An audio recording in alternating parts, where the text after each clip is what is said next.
BPSC TRE 3 के अभ्यर्थी लगातार इंतजार कर रहे हैं कि आंसर की कब जारी होगा, रिजल्ट कब तक आएगा। ऐसे में हमारे साथ बीपीएससी के एडिशनल सेक्रेटरी और इसके साथ साथ एग्जामिनेशन कंट्रोलर सत्यप्रकाश शर्मा हैं। सर, क्या लग रहा है कि आज इंतजार खत्म होगा आंसर? कम समय और ऑथेंटिक न्यूज के लिए चैनल को सब्सक्राइब कर लीजिए। लाइक शेयर कमेंट तो आप करते ही हैं। देखिए, सबसे पहले तो मैं आश्वस्त कर दूं कि इंतजार बहुत लंबा नहीं करना होगा परीक्षार्थियों को। हम लोग प्रयास कर रहे हैं कि 100% फुल प्रूफ रिजल्ट हो और इसके लिए तैयारी भी चल रही है। पहले 1 to 5, उसके बाद 6 to 8, उसके बाद 9, 10 और 11, 12 का आंसर की जारी होगा।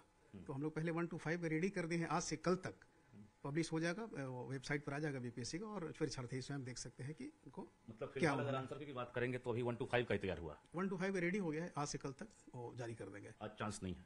आज संभावना कम है शाम तक, नहीं तो कल तो डेफिनेटली होगा, कल जारी करेंगे। यस। और 6 to 8 का? 6 to 8 में जो कई विषय होते हैं तो वो भी फाइनल ही रेडी हो गया, लेकिन एक आध 2 दिन और समय लग सकता है। तो 1 से 2 दिन के अंदर, 2 दिन बाद उसको भी 9, 10 उसी तरह से लगातार हाँ, उसके बाद गैप करके 2 दिन गैप करके, क्योंकि 11, 12 में खासकर 29 विषय है तो उसमें टाइम लगता है। एक्सपर्ट लोग बाहर से आते हैं तो उनके साथ मिलकर मीटिंग करा के फाइनल आंसर तैयार करने में थोड़ा टाइम लग जाता है, इसलिए टाइम लग रहा है। कल अगर जारी करते हैं तो कल अभ्यर्थी कितने बजे से वेबसाइट पर देख सकेंगे आंसर की? कल जारी होगा तो कल शाम से 8 बजे के बाद से दिखना शुरू हो जाएगा। अच्छा, लेकिन पहले कहा गया था, टारगेट भी था आपका कि सभी का एक साथ जारी होगा। कहीं पर कोई समस्या आई? नहीं, कोई समस्या नहीं है इसमें। अगर आप सच पूछें तो जारी तो कर सकते हैं, लेकिन फिर 1 to 5, 6 to 8 को थोड़ा इंतजार करना पड़ेगा। तो क्योंकि 9, 10 और 11, 12 विषय बहुत ज़्यादा होते हैं। 15 विषय है 9, 10 और 11, 12 29 विषय है, तो सभी विषय को एक जगह कंबाइन करने में थोड़ा टाइम लग जाएगा। तो मैं चाह रहा हूँ कि जैसे ही 1 to 5 रेडी हो गया तो मैं जारी कर देता हूँ, ताकि रिस्पॉन्स सीट जो है उसकी भी एक तरह से मांग उठने लगी है कि रिस्पॉन्स सीट जो हमने डाला था और लोगों का आपत्ति अभ्यर्थियों का लिया था, उसमें जो फीडबैक हमको मिला था, एक्चुअली मेन डाटा में कोई प्रॉब्लम नहीं था।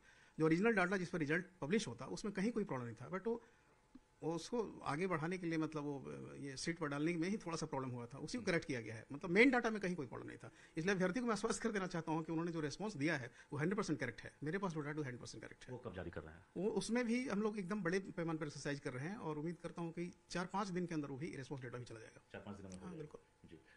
एचएम और हेड टीचर वाले जो अभ्यर्थी हैं वो भी इंतजार कर रहे हैं, चूंकि परीक्षा के कई एक तरह से दिन हो गए। उसका भी सेकंड लिस्ट जारी करेंगे, यही 9, 10, 11, 12 के आसपास में उनका भी जारी कर देंगे और हम लोग फाइनल आंसर जारी करेंगे। मतलब कुछ 31 तक, 1 तक, 2 तक, कुछ 2 तारीख तक तो मैक्सिमम 2 तक हाँ निकल देंगे, निकल जाएगा बिल्कुल।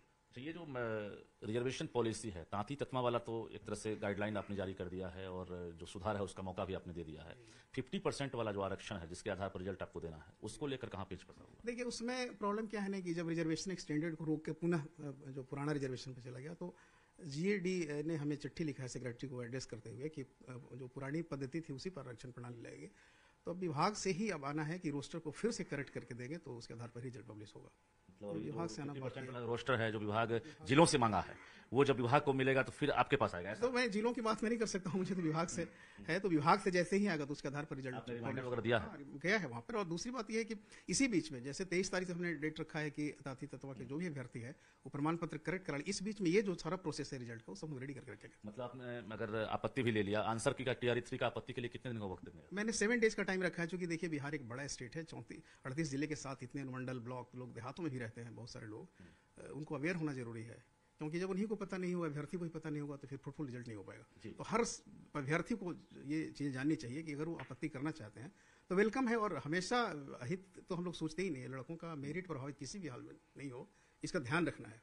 तो जो लड़का मेहनत करके पढ़ाई किया है उसके साथ पूरा परिवार लगा रहता है, तो उसका ध्यान रखना बहुत जरूरी है। 23 सितंबर तक आपत्ति ये आप लेंगे या सुधार का जो मौका दे रहे हैं तांती ततमा वाला, तो क्या लग रहा है कि रिजल्ट कब तक देंगे आप टीआरई 3 का? टीआरई 3 का रिजल्ट मैं उम्मीद करता हूँ कि सब कुछ ठीक ठाक चलता रहे 30 सितंबर के लास्ट।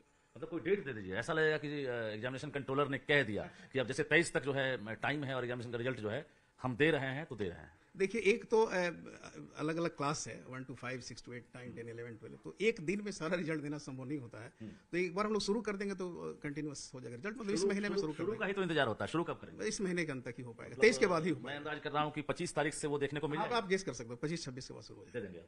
बाद या 25-26 23 तक तो हमने डेट ही रखा है, तो 24-25 तो कंपाइल करने में टाइम लगेगा, 26-27 तक संभावना है। अच्छा, अभ्यर्थी आंदोलन भी किए थे, आपको पता होगा, काफी हंगामा भी हुआ था, अभी भी वो डिमांड है 1 कैंडिडेट 1 रिजल्ट, इस पर क्या बोला? ये तो हम लोग को करना भी नहीं है। पहले तो कोई भी अभ्यर्थी एक से अधिक पदों के लिए आवेदन दिया है तो एक्सेप्ट किया हुआ है, हम रोक नहीं सकते हैं। ज्वाइनिंग अगर कोई एक पद पर करे तो नेचुरली दूसरा पद ऑटोमेटिकली खाली हो जाएगा। तो विभाग इसको देखता है, किसी स्टूडेंट को बीपीएससी नहीं रोक लगा सकता। अभी इस पर कोई पहल नहीं की गई? नहीं, बिल्कुल कर भी नहीं सकते हैं, उसका फ्रीडम है। कोई भी लड़का अगर एक से अधिक पदों पर आवेदन दे सकता है, कोई रोक नहीं है। सिलेक्शन उनका एक से अधिक पदों पर ही हो सकता है, जो ज्वाइन करे ऑटोमेटिकली दूसरी पद खाली होगी, ये विभाग देखेगा। कैसा रिजल्ट रहेगा? क्योंकि लाखों अभ्यर्थी शामिल हुए हैं, वो इंतजार कर रहे हैं कि कटअप क्या जाएगा, रिजल्ट कैसा रहेगा, टीआरई 1-2 से टफ रहेगा या कम होगा। 50% जो आरक्षण है ये लागू होने के बाद किनको फायदा हो रहा है, ये बताइए। देखिए, ये कट ऑफ का तो अभी बताया नहीं जा सकता, रिजल्ट प्रिपरेशन अभी हुआ नहीं है। लेकिन लास्ट ईयर जो टीआरई 1-2 में गया था, लगभग उसी तरह के स्टूडेंट का लेवल और क्वालिटी में बहुत अंतर नहीं आया है, उसी तरह के स्टूडेंट फिर अपियर हुए हैं। तो थोड़ा बहुत इधर उधर हो सकता है, लेकिन बहुत नीचे नहीं जा सकता। बहुत नीचे नहीं जाएगा। लेकिन जो 50% आरक्षण है, जो पहले 65% था, तो उसमें किन कैंडिडेट को फायदा मिलने वाला? तो स्वाभाविक है, अनारक्षित पद बढ़ेगा, अनारक्षित का पद बढ़ जाएगा। तो उसमें कटअप डाउन होगा, जो अनारक्षित है उनका नहीं, कटअप बढ़ भी सकता है। कटअप बढ़ भी सकता है, दोनों बात है। अच्छा, दूसरी बड़ी बात यह है कि अब चूंकि आप लोग इंटरनल तैयारी में जुट गए हैं, विभाग भी जुटी हुई है तैयारी में, तो टीआरई 4 को लेकर भी एक टारगेट चल रहा होगा। चूंकि लगातार आयोग जो है 1, 2, 3 एक अनुभव भी हो गया होगा बहाली करने का, इतनी बड़ी संख्या में टीआरई 4 को लेकर क्या टारगेट है? देखिए, अभी टीआरई 4 के बारे में बात करना थोड़ा सा ज़्यादा ही पहले हो जाएगा, क्योंकि विभाग के स्तर पर ही वैकेंसी आती है। और अभी टीआरई 3 ही जब क्लोज नहीं हुआ है, तो टीआरई 4 के बारे में बहुत अगर विभाग आपको बोल दे अभी कि आयोग जो है टीआरई 4 भी ले ले, तो आप कब तक प्रिपेयर हो सकते हैं 4 लेने के लिए? तब तो 1 से 1.5 महीना टाइम लगेगा रेडी होने में। रेडी होने में मतलब अगर रिजल्ट आ रहा है सितंबर के लास्ट में, तो क्या उम्मीद किया जाए? क्योंकि विभाग भी तैयारी में जुट गया है, तो यहाँ से जो प्रोसेसिंग है रिजल्ट के बाद, क्या आपके पास नई रिक्तियां आएंगी तब?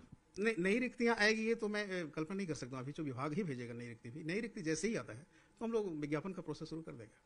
टीआरई 4 में कोई बदलाव भी करेंगे अगर आता है तो? नहीं, बदलाव के स्तर, देखिए, बदलाव तो विभाग को ही करना रहता है। और जब विज्ञापन तैयार होता है विज्ञापन शाखा से, तो उसका अप्रूवल प्रशासनिक विभाग से लेना पड़ता है। प्रशासनिक विभाग ही उस विज्ञापन का अप्रूव करता है, उसके बाद ही विज्ञापन फ्लोर पर जाता है। लाखों की संख्या में बिहार वाले भी हैं और वो डिमांड कर रहे हैं डोमिसाइल लागू हो। तो एज ए आयोग से सरकार कुछ सलाह मशवरा भी ली होगी कि भाई क्या आप लोग कहते हैं? क्योंकि पुराने जो तत्कालीन चेयरमैन थे या जो के पाठक थे, सीएस थे, उनके रीजन में डोमिसाइल लागू हुआ था। एज ए कंट्रोलर आपसे कोई सलाह वगैरह लिया गया? यार देखो, ये बिल्कुल सरकार से संबंधित मामला है और आयोग का इससे बहुत कंसर्न नहीं रहता इसके बारे में। लेकिन कोई सलाह वगैरह अभी फिलहाल आपसे नहीं? मैं सलाह नहीं दे सकता, ये सरकार के संबंधित है। जी, रिजल्ट की जो तैयारी है, चूंकि फूक फूक के कदम रख रहे हैं आप लोग, कहते हैं दूध का जला जो है छाछ भी फूक फूक कर पीता है। टीआरई 1-2 का रिजल्ट आपने देखा है, बाद में अभी तक जो है फर्जी अभ्यर्थी निकल रहे हैं बाहर, तो क्या इसमें 3 में इस वक्त कैसा रहेगा? देखिए, आप ये चीज़ एकदम क्लियर कर देते हैं कि जो भी अभ्यर्थी हमारे ऑनलाइन फॉर्म भरता है और जो भी फॉर्म वो अपलोड करता है, उसी को मान लिया जाता है कि सत्य है। इसमें प्राइमा फेसी ही रहता है। तो प्रमाण पत्रों का सत्यापन वेरिफिकेशन डिपार्टमेंट करेगी। इस तरह का नोटिफिकेशन ऑलरेडी विभाग निकाले हुए हैं। तो हम लोग कोई भी प्रमाण पत्र को गलत या ये आयोग नहीं ठहरा सकते। उसने जो अपलोड किया है उसको यह मानते हुए कि इन्होंने एफिडेविट सही दिया है, उसके आधार पर मेरिट के आधार पर रिजल्ट निकलता है, प्रमाण पत्रों के आधार पर रिजल्ट नहीं होता है। तो इस बार जो डॉक्यूमेंट्स वेरिफिकेशन है उसको आप लोगों ने कहीं से नहीं देखा है? आप लोगों ने जो प्रमाण पत्र दिया उसके आधार पर रिजल्ट? बिल्कुल बिल्कुल, लड़के का मेरिट बहुत इंपॉर्टेंट है।